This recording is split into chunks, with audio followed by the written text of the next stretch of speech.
Good day, everybody, and welcome to another edition of the Military and Foreign Affairs Network. I am your host, the voice of reason. Today, we are continuing our ongoing coverage of the civil war taking place inside the former state of Ethiopia and the Eritrean invasion of the Tigray region.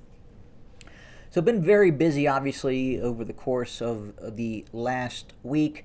Videos have been somewhat sporadic. Again, Christmas season, and just been very, very busy. I anticipate very shortly videos will become much more consistent on a daily basis once the busy season ends for me. But we're going to do a quick rundown of what is continuing to occur inside of the Tigray region. We've talked about before that the ceasefire agreement, which has been reached thus far, is tenuous at best. To look at this and say it is a long-term fix for the former state of Ethiopia is a pretty far reach. The only real ability to fix what is happening inside the former state of Ethiopia is to allow full independence of some regions and to bring down the dictatorial regime of Abiy Ahmed and Isaias Afwerki.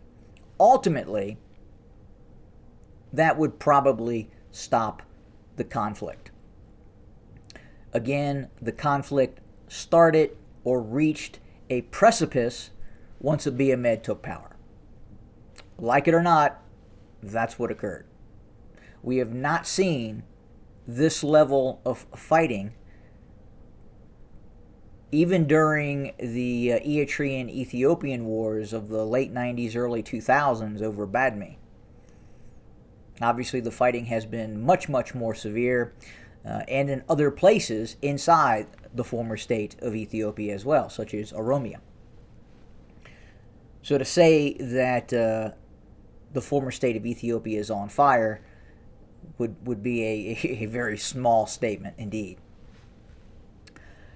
So as we speak, we are getting reports that the Tigrayan Defense Forces are repositioning and refortifying areas in preparation for a possible renewed Abiy loyalist offensive in the direction towards Mekelle. Now, it's going to be very difficult for those Abiy loyalists, the Abiy loyalist army, to launch said offensive without the full support of the Eritrean army.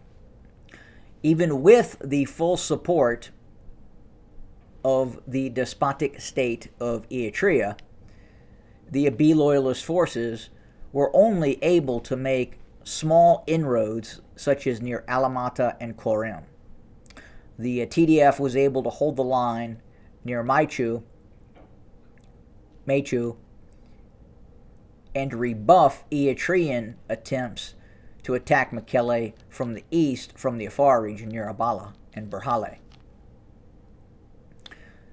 So again, as we head into the new year, I would just say, if you're watching the ongoing conflict, prepare yourself for renewed hostilities. In all probability, we will see a new series of engagements start to take place. Now, whether that includes Eritrea, whether it includes the Abiy loyalist forces, difficult to say at this point. But the status quo is untenable for the Tigray region. Having the Eritrean army in northern Tigray, and then having the threat of Abiy loyalist forces in the south, would be a difficult proposition for the Tigray region. Compounding this is, again, as I've talked about before, the success of the Oromo Liberation Army. The OLA controls now vast areas west of the capital, Addis Ababa. And the power and capability of the OLA is only increasing. It is not decreasing. Now, look, we've heard reports of fragmentation occurring inside the OLA, but we don't believe at this point that is as worrisome for the OLA as it has been talked about.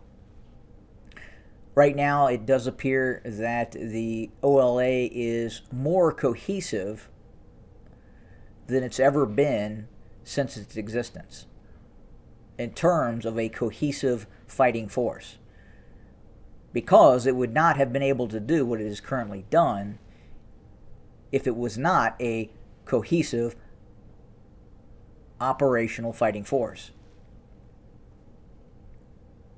So I think a lot of what we're hearing, especially in terms of what could be happening inside the OLA, a lot of that is resonating from a B loyalist propaganda. But we'll continue to monitor, we'll continue to report, and obviously we'll continue to bring you more content for your consumption. Thank you for joining us today, and again, more to come. If I don't make another video before Christmas, have a Merry Christmas, everybody. Good day.